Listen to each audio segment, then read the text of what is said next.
여러분 안녕하십니까? 원투펀치 투머치 풋볼 TMF 시간이 돌아왔습니다. 이명철 해설위원과 더불어 지난 시간에는 잉글랜드 프리미어리그 다음 시즌 상위권 순위 예상과 이탈리아 세리에아의 역시 상위권 순위 예상을 해봤습니다. 이제 남은 두 빅리그가 되겠는데요. 김민재 선수의 바이에른 뮌헨 입성으로 인해서 정말로 이제는 또 우리 국민들의 상당히 관심사 리그로 떠오른 분데스리가에 대한 상위권 예상은 또 투머치 풋볼의 임 의원님 말고 또 다른 멤버 패널이기도 하거니와 이런 거 하나 하려면은 이 양반 공부와 준비 엄청나게 하고 하는 거거든요. 맞습니다. 그래서 김현민 기자의 일단 순위를 밝혀드려야 되는데 임 의원님이 한번 해주시죠. 네, 7위 렌달콜로 무아니가 잔류한다면 프랑크푸르트.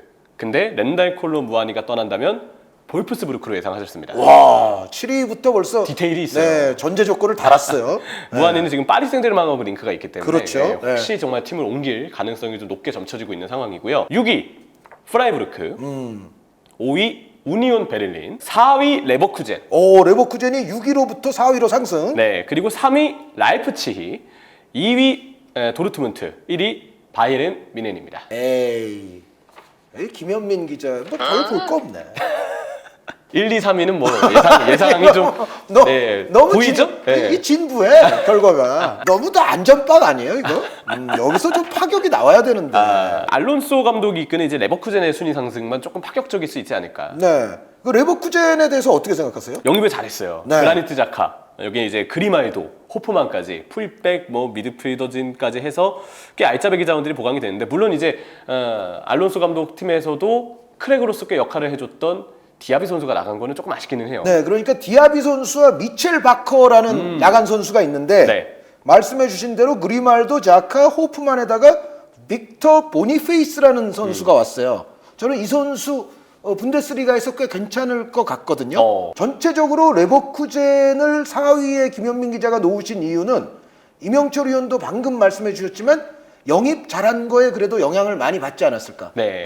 그리고 알론소 감독의 꽤 현대적인 전술 운영도 저는 영향을 주었을 거라고 봐요. 지난 시즌 이제 알론소 감독이 시즌 중 부임을 했는데도 빌드업 체계의 유연성이나 상대에 대한 맞춤 대응까지, 상대가 어떻게 압박을 하는지 그 숫자를 미리 파악해서 레버쿠젠의 빌드업 체계에 변화를 주는 경기들을 봤거든요. 알론소 감독은 그런 과정에서 아마 이번 시즌은 정식 감독으로서 풀 시즌인데, 그렇기 때문에 아직 초보 감독으로서 받게 될 변수들은 많겠지만 그래도 다른 팀들 대비 확고한 체계와 시스템, 그리고 알짜배기 자원들의 영입이라는 점까지 좀 보탬이 되어서 오히려 전력이 보강된 부분에 탄력을 잘 받을 수 있는 시즌이 되지 않을까 좀 예상을 할 수 있겠습니다. 네, 그러니까 디아비와 미첼 바커 아웃이라면 이게 작지는 않은 건데, 말씀드렸던 보니페이스, 호프만, 자카, 그리말도라면은 또 보강이 꽤 잘 됐고, 또 자카 선수나 요나스 호프만 선수가 베테랑들로서 충분히 이 팀을 좀 더 긍정적으로 끌어올릴 수 있다라는 생각이 저는 들어요. 그렇죠. 네. 그리마에도도 이제 벤피카에서 사실 이 선수도 전술적으로 쓰임새가 굉장히 다양한 선수입니다. 네. 예전 이제 바르셀로나 또 아카데미 출신이어서 그렇죠. 볼 배급자라고 기본기가 아주 특출난 자원인데, 이 그리마에도 선수도 빌드업 체계를 잘 꾸리는 알론소 감독 팀에는 굉장히 어울리는 자원이 아닌가.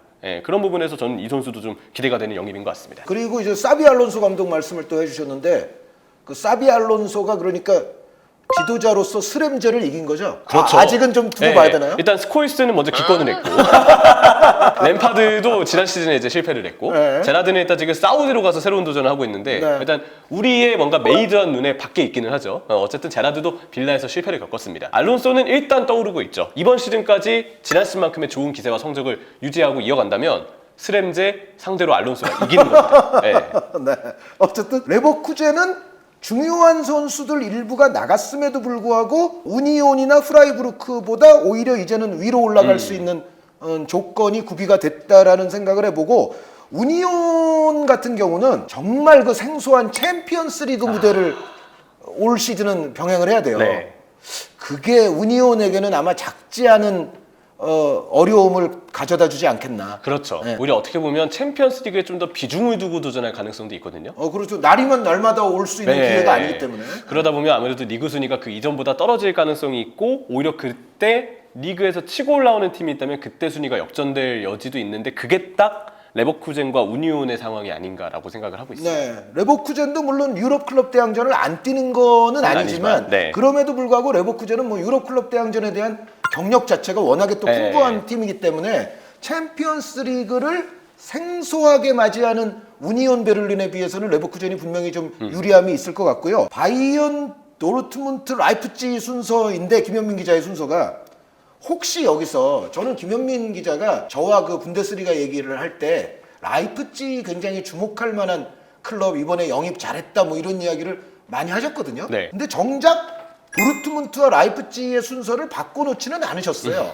네. 요거는 임 의원님은 어떻게 생각하세요? 저는 그 이유를 알 것 같은 게 만약 지난 시즌 세바스티앙 알레가 그 고하남의 상황이 아니었다면 네. 후반기 때 보여준 폼을 봤을 때 그 폼 그대로 전반기까지 쭉 뛰었을 때 세바스티앙 알레는 이제 아약스 때부터 지금 커리어가 굉장히 또 다시 올라오고 있는 상황이라고 봐야 되거든요. 그러면 알레 선수가 전반기 때도 몸 상태 이상 없이 정말 풀 시즌에 뛸 수 있는 활약이었다면 도르트문트가 역전 우승을 했을 가능성도 충분히 있었을 거라고 생각을 합니다. 오, 네. 네, 오히려 이제 바이에른 뮌헨은 꺾고 도르트문트가 우승을 할 수도 있었을 페이스였는데 테르지치 감독의 이제 전반기 전술운용과 후반기 전술운용이 지난 시즌 꽤 차이가 있었고 후반기 때는 통했지만 역시 풀시즌에 테르지치 감독이 잘 이끌지 그리고 트로피를 가져다 줄지에 대해서는 여전히 좀 의문이 남는 부분은 있다고 보거든요. 하지만 이미 알레를 통해서 그리고 이 도르트문트의 브란트를 비롯한 이 다른 미드필더 자원들을 통해서 만들어진 전력들 게헤이루와 벨링엄이 나갔다고 해도 저는 여전히 도르트문트의 그런 전력과 지난 시즌의 페이스들이 한꺼번에 무너지지는 않을 거라고 생각을 해요. 그것도 네. 라이프치히와 비교를 했을 때 저는 그런 부분에서 도르트문트가 2위로 예상을 받을 수는 있다고 봅니다. 김현민 기자도 그렇고 임 의원님도 그렇고 이럴 때 조금 바꿔놔야 네. 조금 파격이 있는 건데 그래도 구간이 명관이다. 현민 기자님도 그래서 도르트문트를 좀 부각하는 부분에서 이거는 2위라는 예상을 도르트문트에게 주고 3위가 라이프치히가 된 게 아닌가 생각을 해요. 벨링엄 선수 자리를 은메차 선수가 어느 정도 메꿀 거라고 보세요?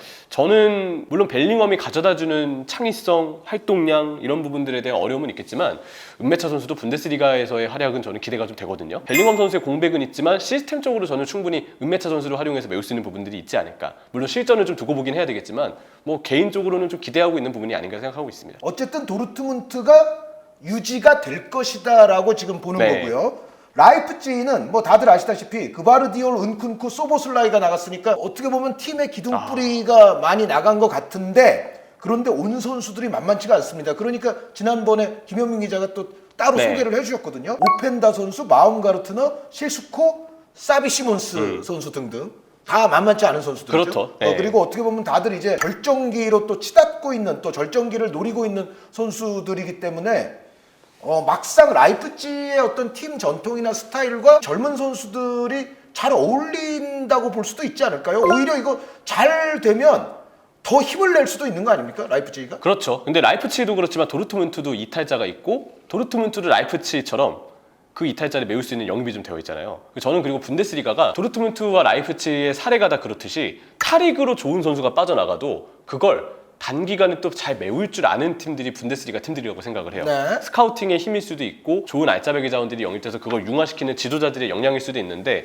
저는 그런 부분에서 도르트문트와 라이프치히 모두 확고한 영입으로서 그 크게 무너지는 상황들을 그래도 잘 피할 수 있지 않을까라고 보고는 있거든요. 근데 은쿤쿠의 부재는 저는 좀 크게 느껴지지 않을까 싶어요. 오펜다가 은쿤쿠를 메우는 것보다는 은메차가 벨링엄을 메우는 게 낫나요? 그렇죠. 아무래도 스탯적으로 봤을 때 은쿤쿠 선수가 만들어낸 그 골과 직접적으로 관여되는 상황들이 많았잖아요. 영향력까지. 네, 영향력과 마무리까지 그런 부분들을 봤을 때 영향력 내용상의 부분은 전술적인 변화나 또 다른 틀, 조합을 통해서 충분히 메울 수 있지만 문전에서의 그 센스 있는 플레이들과 그 센스 있는 마무리는 은쿤쿠만이 가지고 있는 저 천부적인 부분이 있었다고 생각을 하거든요. 그 부재를 메우는 것이 아무리 세시코가 오고 뭐 오펜다 선수가 왔다고 해도 초반에 좀 부침을 줄 수 있는 부분이 있지 않을까 좀 생각이 드네요. 사비 시몬스 선수는 어느 정도로 할 것 같으세요? 시몬스는 이제 LADBG에서 뛸 때 보면 이 선수도 이제 에인토번에서 뛸 때 왼쪽 윙으로 좀 주로 나와서 경기를 풀어주는 역량까지 거의 만능에 가까운 활약을 좀 보여주긴 했거든요. 네. 근데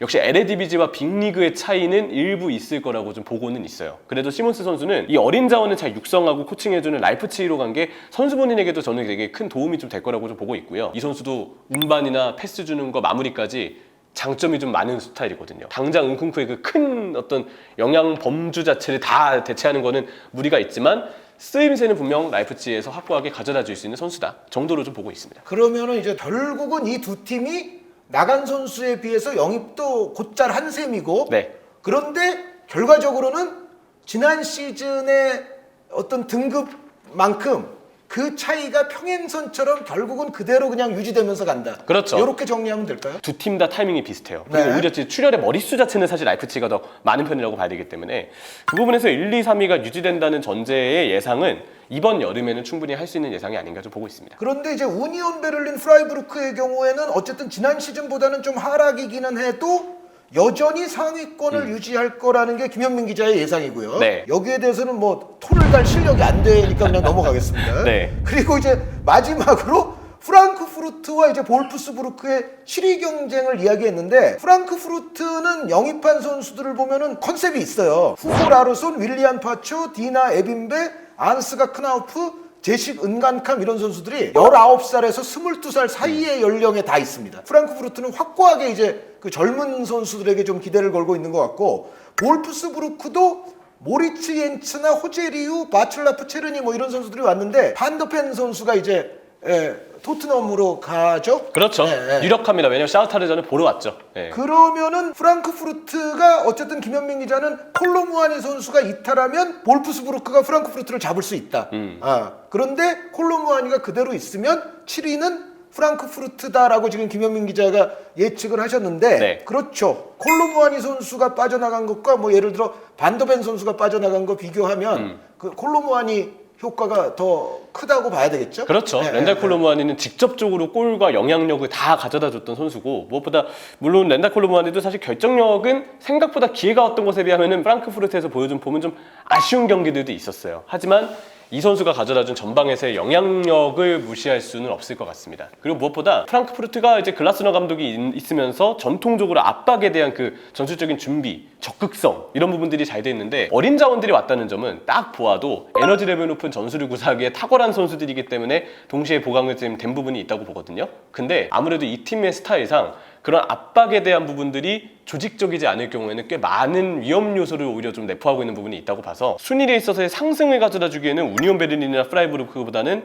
안정감이 좀 덜하다고 볼 수 있는 예상을 하는 게 저도 맞지 않나 좀 생각을 합니다. 네, 그러니까 우니온과 프라이부르크는 지난 시즌에 비해서는 뭐 유럽 클럽 대항전들도 있고 네. 고생을 조금 하겠지만 프랑크푸르트나 혹은 볼프스부르크에게 그렇다고 해서 잡힐 만큼은 아닌 것 같다라고 김현민 기자가 보신 것 같아요. 네. 김현민 기자는 정말 투머치한 사람이기 때문에 저희가 여기서 논평하는 것을 이 네. 정도로 마무리를 하고 김현민 기자의 강등 후보는 하이덴하임이랍니다. 네, 이거는 승격한 팀 가운데서 이제 김현민 기자가 고르셨는데, 네. 뭐 하이덴하임 장지현 의원이 지난번에 그 루튼타운 루턴타운. 얘기한 네. 것도 그렇고 하이덴하임 김현민 기자가 꼽은 것도 뭐 강등 후보로서는 좀 자연스러운 선택이 아닌가라는 생각이 들고요. 라리가에 관한 이야기는 이제 송영주 해설위원의 순위로부터 출발을 하겠는데. 제가 요거는 읽어드리겠습니다. 송영주 해설위원은 7위가 아틀레틱 빌바오랍니다. 네, 아틀레틱 빌바오 혹은 소시에다드 이야기도 했는데 네. 그래도 빌바오가 7위라고 이야기를 했어요. 송영주 해설위원이. 그리고 6위가 세비야, 5위가 베티스, 4위가 비아레알, 3위 아틀레티코, 2위 레알, 1위 바르셀로나. 약간 좀 재미가 있지 않습니까? 그렇죠. 네. 재밌는 게 뭐냐면 이라는 말씀을 많이 하시죠. 여기서 재밌는 게 뭐냐면 이 말투가 있으세요. 네. 그래서 본인도 좀 재밌어요. 맞아요. 네. 재밌는 게 뭐냐면 그냥 송영주가 좀 재밌어요. 인정합니다. 그리고 다른 모든 해설위원들과는 달리 송영주 위원만은 해설을 써줬어요. 다른 위원들은 저희가 그냥 막 다 그냥 예상하고 막 추측하고 억측하고 그런 건데 네. 송영주 해설위원은 그 얘기를 다 써줬거든요. 한 팀당 다 한 서너 줄씩. 그쵸. 바르셀로나가 1위를 하는 이유. 송영주의 이야기입니다. 해결사 레반도프스키의 존재감으로 레알보다 약팀 사냥을 더 잘한다. 요거 어떻게 생각하세요? 해결사의 존재. 이거는 아틀레티코 그리고 지금 아직 뭐 음바페 루머는 있지만 영입은 하지 않은 레알 마드리드와 비교했을 때 바르셀로나가 가지고 있는 확고한 강점이기 때문에 역시 내세울 수 있는 가장 대표적인 무기라고는 좀 생각이 들어요. 전체적으로 보면 그리고 레반도프스키 선수도 후반부에는 전반부만큼의 골 실적은 아니었지만 그래도 어쨌든 바르셀로나 우승에 레반도프스키라는 존재가 중요한 역할을 했던 게 사실이고 그렇죠. 벤제마 선수가 아예 이제 나가버린 상황은 벨링엄 선수가 왔다 손 치더라도 레알 마드리드가 약팀들을 상대로 충분한 승점을 확보하는 데 있어서는 지장을 초래할 수 있다 라고 지금 송영주 의원은 본 건데 여기 이제 송영주 의원이 토를 하나 달았어요. 만약 레알이 음바페를 영입하면 레알이 1위, 바르셀로나가 2위다. 이건 당연한 말 같기는 한데, 네, 당연한 말 같기는 한데. 영내발은 아니시겠죠? 네, 송영주 위원이 여기 있으면 물어보고 싶기는 네. 해요. 근데 정말 영입할 것 같냐 안 같냐. 임 위원님 혹시 이거 어떻게 생각하세요? 음바페는 저는 이번 여름 이적을 왠지 안 할 것 같습니다. 본인도 뭐 이적하지 않겠다라고 이제 얘기를 했죠. 파리에 2년 잔류하고 내년에 가겠다라는 입장이 좀 확고하고, 파리 입장에서 어떻게든 내보내려고 하는데, 파리의 지금 상황과 별개로 음바페 본인의 마음이 좀 확실하게 이적보다는 자유에 좀 시사를 하고 있고, 파리가 아무리 음바페를 1군에 합류시키지 않겠다, 그러니 이번 여름에 나가라라고 이야기를 해도 현실적으로 음바페가 이렇게 자유하겠다고 버티고 있으면 계약되어 있는 관계이기 때문에 더 이상 강제할 수 있는 수단이 많지 않고 1군에 제외하겠다는 선택도 시즌에 들어가게 되면 현실적으로 오래 유지하기는 힘들 거라고 보거든요. 근데 음바페 선수와 지금 이런 정도의 관계에서 1군의 음바페 선수를 포함시키는 것도 사실은 전체적인 팀 분위기상으로는 또 약간 이상한 일 아닙니까? 근데 이미 음바페 관련해서는 굉장히 기묘하고 이상한 일들이 여러 차례 있었던 점들을 확인을 했잖아요. 저는 다 열어놓고 보고 또 싶습니다. 다른 이상한 일이 벌어질 수도 있다. 네. 언제든. 자, 그리고 아틀레티코 마드리드. 우리가 쿠팡 플레이 시리즈를 통해서 아틀레티코의 위용을 한번 보지 않았습니까? 경기를 진짜 잘했습니다. 그리고 영입한 선수들이 다 알짜배기가 될 확률이 꽤 높아요, 지금. 그렇죠. 제가 네. 보기에는. 그런데 바르셀로나, 레알 한 팀도 못 잡고 그냥 3등 합니까? 바르셀로나는 저는 1위를 할 것 같아요. 네. 특히 페드리가 이제 부상에서 돌아온 바르셀로나잖아요. 페드리가 지난 시즌 이제 후반기 때 부상으로 인해서 빠져있는 기간이 길었고, 그래서 레반도프스키가 페드리가 해주던 중원에서의 연결 역할까지 강제로 많은 걸 수행하다 보니까 아무래도 해주는 역할이 많아지면서 부하가 발생하고 거기서 득점력이 떨어지게 된 이유가 꽤 있다고 보거든요. 근데 페드리라는 선수가 중원에서 가져가는 이 엔진으로서의 역할이 다시 돌아온다는 점에서, 그리고 차비 감독이 리그에서는 그래도 운영을 잘해왔다는 점을 지난 시즌 이미 보여줬기 때문에 1위 자리는 유지할 것 같아요. 근데 저는 조심스러운 예측이긴 하지만 레알보다는 아틀레티코의 2위 가능성이 좀 있을 거라고 봅니다. 오.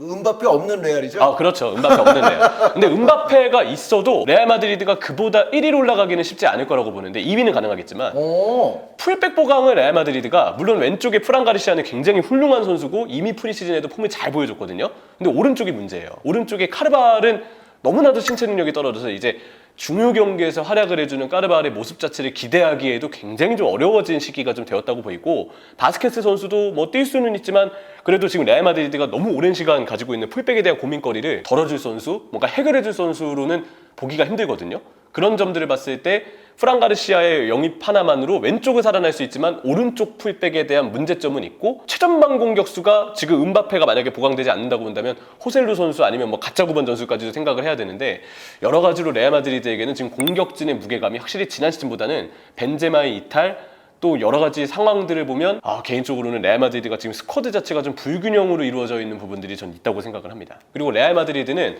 스쿼드의 불균형에 대한 부분도 있지만 안첼로티 감독에 대한 약간의 의문점도 있어요. 왠지 벨링엄, 뭐 지금 카마빈가, 추아메니 등등의 아주 젊어진 중앙 미드필더 자원들이 있지만 막상 실전에서는 초반에 또 크로스 모드리치를 위주로 또 기용을 할 것 같거든요. 젊은 선수들하고 크로스 모드리치 선수 가운데 한 명을 쓰긴 그냥 써야 돼요. 섞어서 네. 쓰면 되잖아요. 그렇죠. 근데 팬들이 가장 걱정하는 거는 크로스 모드리치를 같이 쓸까봐 걱정하는 거거든요. 네, 추아메니 선수의 폼이 지난 시즌 전반기만큼이라면 참 좋겠지만 후반기 때 이미 좀 흔들리는 모습이 있었고, 그 추아메니 선수의 폼이 올라오지 않는다면 구조적으로 레알 마드리드 빌드업에도 문제가 발생되는 부분이 좀 있거든요. 풀백도 지금 안 그래도 오른쪽에서는 답답한 부분이 있는데, 추아메니마저도 후방에서 위치를 잡는 부분, 좀 탈압박해내는 부분에서 지난 시즌 전반기의 폼을 되찾지 못한다고 한다면 미드필더를 거쳐가는 빌드업에서부터 뭔가 문제점이 발생할 수 있어요. 그런 점에서 저는 레알 마드리드가 스쿼드의 불균형, 전술의 불균형이 일부 있고 안첼로티 감독에 대한 의문점도 좀 있다. 그 아틀레티코가 네. 또 이번 그 방안을 계기로 대한민국에서 인기가 굉장히 상승했거든요. 팬분들도 많아졌을 거예요. 근데 그래도 레알 마드리드도 역시도 우리나라의 팬덤이 물론 굉장히 그 크지만, 팬덤 자체가 굉장히 큰 그럼요. 클럽이죠. 제주에도 많은데. 새로운 국민형 그리즈만, 네. 그리즈만, 더브라이너, 네이마르가 국민의 3대 형으로 지금 떠오르고 있지 않습니까? 그렇죠. 우리나라에서 나중에 광고 모델 하나 좀 해줬으면 좋겠네요. 은행 하나씩 해도 되고. 예. 어쨌든 송영주 위원은 음바페 안 온다는 전제하에 바르셀로나, 레알, 아틀레티코 순위. 그럼 그 이후에는 이제 송영주 위원이 4등을 비아레알이라고 했고 5등을 베티스, 6등 세비야, 7등 빌바오. 그리고 미리 말씀드리면 강등 후보는 알라베스랍니다. 네, 강등 후보는 알라베스라고 이야기를 하는데, 비아레알, 베티스, 세비야, 빌바오 이 송영주 위원의 요 순위에 대해서는 이명철 위원이 간단히 평가하자면 뭐가 있을까요? 비아레알은 지난 시즌 막판에 이 후반기의 어떤 폼을 봤을 때 충분히 예상이 가능한 순위라고 보이고요. 세비야도 같은 맥락에서는 저는 더 높게 평가할 수 있는 부분이 있을 것 같아요. 그리고 한편으로는 그래서 베티스가 좀 염려되는 부분이 있습니다. 헤키르 선수의 장기 부상, 그리고 왼쪽 풀백이었던 알렉스 모레노의 시즌 중 아스톤 빌라 이적. 그렇죠. 이 두 가지 상황이 발생되면서 펠레그리니 감독의 이 베티스가 후반기 때 힘이 빠지고 순위가 좀 아쉽게도 하락을 했잖아요. 저는 여전히 페키르가 시즌 초반은 부상으로 합류할 수 없고 이스코 선수가 그래도 그 자리를 뛸 수 있다고 하지만 오히려 후반기 때 좋은 기세를 달렸던 비아레알과 세비야가 베티스보다는 조금 더 시즌 초반과 전체적인 시즌에서 흐름을 더 탈 수 있는 여지가 있을 거라고 봐요. 저도 세비야가 지난 시즌만큼 이상하게 출발할 것 같지는 않거든요. 네. 감독 교체가 그래도 또 계속 굴곡이 있었지만 마지막 순간에는 결국 그 맨딜리바르 감독 네. 들어온 게 또 세비야가 성공을 거뒀는데 저는 세비야가 올 시즌 출발은 그 정도까지 헤매지는 않을 거라고 보는데 다만 그래도 세비야가 또 이건 있어요. 지난 시즌 후반부에 또 수비를 그래도 공고히 해줬던 로이크 바데 선수를 또 완전 영입을 한 거는 아주 또 잘한 영입이라서 전체적으로 보면 좀 더 안정적인 구조 속에서 출발을 하리라고는 봅니다만 챔스 병행의 어려움은 또 있기는 있어요. 그래서 4위 자리에 과연 세비야가 올 수 있을지 사실은 원래 우리가 아틀레티코 밑으로는 세비야를 많이 또 예상을 네. 해왔었잖아요. 그런데 4위 자리를 할 수는 있을지는 저도 약간 의문은 있는데 그렇다고 해서 비아레알을 4위로 놓는 것에도 약간 갸우뚱하시는 분들도 있을 것 같아요. 왜냐하면 잭슨 선수 나갔죠. 그렇죠. 추크헤제 선수 나갔죠. 이탈이 있죠. 파우 선수, 파우 파우 토레스. 토레스 선수 또 예. 나갔어요. 물론 이제 쇠를로 선수, 브레르튼 선수, 일리아스 아코막 선수 뭐 이런 선수들이 오기는 했는데 너무 팀의 중요한 젊은 선수들을 너무 비아레알을 많이 보낸 거 아닌가 모르겠는데 송영주 의원은 그럼에도 불구하고 비아레알을 4등으로 놨고 그 이유가 지난 시즌 감독 교체에도 5위를 기록했던 비아레알. 여름 선수단의 변화가 크기는 하지만 세티엔 감독의 입맛에 맞는 선수들을 영입함에 따라 본격적인 세티엔 축구가 시작될 것. 이거 믿을 수 있습니까? 송영주 의원의 이 코멘트? 그래도 송영주 해설위원의 라리가에 대한 식견을 봤을 때 신뢰를 하는 게 맞지만 저는 살짝 다른 예상입니다. 이 한 의원님까지 방금 말씀해 주셨던 내용까지 종합을 했을 때 저는 4위 세비야. 그렇죠. 예. 네. 4위 세비야, 5위 베티스, 6위 비아레알이에요. 그러니까 비아레알의 이탈자 효과를 네. 좀 보시는 거죠? 원래는 제가 4위 세비야, 5위 비아레알, 6위 베티스를 예상했는데 말씀을 듣고 조금 설득이 됐습니다. 바꿨어요.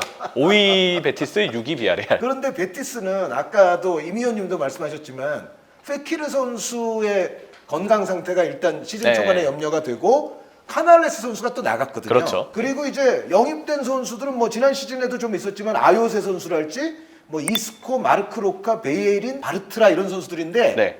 약간은 좀 재활 공장 같은 느낌도 조금 있고요, 베티스는. 네, 근데 그 중에서도 또 활약할 선수들이 왠지 있을 것 같아요. 베티스는 그 재활공장장의 느낌을 잘 살릴 수 있을 것 같거든요. 네, 주력 젊은 선수들이 빠져나간 비아레알보다는 오히려 한 끗 위에 위치할 수 있을 것 같다. 네. 라는 게 임 의원님의 예측이고 저도 추쿠에제나 잭슨 선수를 동시에 잃었다는 거는 비아레알이 특히 이제 측면의 어떤 돌파력이랄지 어떤 파괴력이랄지 이런 혹은 역습이라든지. 부분들을 좀 많이 잃어버리지 않았나라는 생각이 있어서 비아레알을 송영주 의원이 어쨌든 굉장히 좀 높게 쓰신 거 아닌가라는 생각은 저는 조금 있어요. 근데 다만 저는 비아레알이 베티스보다는 그래도 좀 낫지 않을까 싶은 생각은 있어요. 그래서 저 같으면은 세비야, 비아레알, 베티스. 근데 저는 소시에다드가 지금 송영주 위원의 이야기에 따르면 7등 혹은 8등인데 아틀레틱을 그래도 7등으로 송영주 의원이 최종 선택을 했기 때문에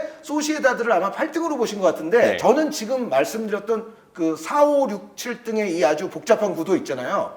여기서 저는 소시에다드가 변수가 될 수 있다고 봅니다. 이 소시에다드가 사람들이 지금 약간 계산하지 않는 요소가 뭐냐면 우마르 사디크 선수. 우마르 사디크 선수가 지난 시즌 경기 뛰자마자 십자인대 부상당해가지고 지난 시즌을 안타깝게도 날렸거든요. 근데 사디크 선수의 몸 상태가 어떠냐에 따라서는 소시에다드가 과연 그렇게 약화됐느냐에 대해서는 저는 아주 공감하지는 않아요. 그래서 소시에다드도 사실은 아까 그 4, 5, 6, 7등 이 경쟁에 있어서 충분히 이 안 어딘가에 저는 들어올 수 있는 팀이라고 생각하고 다만 소시에다드 역시 챔피언스 리그를 뛰어야 돼요. 그렇죠. 네. 이탈자가 있는데 챔피언스 리그까지. 네, 그게 이제 소시에다드가 어느 정도의 선수층으로 요걸 버텨낼 수 있느냐는 좀 두고 봐야 되고, 그러니까 세비야나 소시에다드는 분명히 챔피언스 리그의 여파를 좀 받기는 할 겁니다. 제 결론은 결국 뭐냐면 라리가는 정말 이 4등부터 그 순위 있잖아요. 이건 진짜 모르겠어요. 아, 그러니까 지난 시간에 그 박찬하 위원이 왜 세리아도 사실상 순위 네. 모른다라고 이야기한 것처럼 비아레알, 베티스, 소시에다드, 세비야, 아틀레티코 빌바오, 여기는 진짜 매 시즌 그렇지만 진짜 이거는 어떤 팀이 그 중에 갑툭튀 해가지고 좀 좋은 순위가 나올 수도 있고 정말 백지 반의 반장 차이로 계속 돌아가지 않을까. 강등팀 알라베스는 동일하시나요? 그것도 몰라요. 저 하나 찍어 보라니까. 그쵸. 예, 찍으신 게 아닌가. 뭐 강등 팀은 저희가 약간 그거는 거의 그냥 보너스처럼 그렇죠. 한 줄 예. 추가한 거고. 조심스럽기도 하고. 결국 네. 1위에서 이제 7위 정도까지를 살펴보는 시간을 이것으로서 마치겠는데요. 과연 4대 빅리그가 원투펀치 TMF가 시즌 시작하기 이전에 예측한 것처럼 다음 시즌이 흘러갈 것인지를 지켜보시는 것도 좋을 것 같은데, 제가 예언하건대 절대 이대로는 안 될 겁니다. 많이 다를 겁니다. 네. 그렇죠. 지난 시즌에 아스날이 2등할 거 예측하셨어요? 와, 사실 예상한 분들이 정말 없었죠. 네. 거의 없었을 거예요. 하지만 거의 대부분의 시간을 또 1등으로 보냈던 아스날이기 때문에. 네. 네. 커뮤니티 실드 1등. 아, 괜찮아요. 올 시즌도 타이어가 받을 수 있어요. 해냈습니다. 네. 네. 4대 빅리그 다음 시즌 1위에서 7위까지의 순위에 대해서 원투펀치의 모든 패널들을 동원해서 알아본 원투펀치 투머치 풋볼 이명철 해설위원과 더불어 진행했던 이 두 개의 코너, 여러분들 재밌게 봐주시면 대단히 감사하겠습니다. 여러분, 저희는 다음 시간에 다시 인사드리겠습니다. 감사합니다.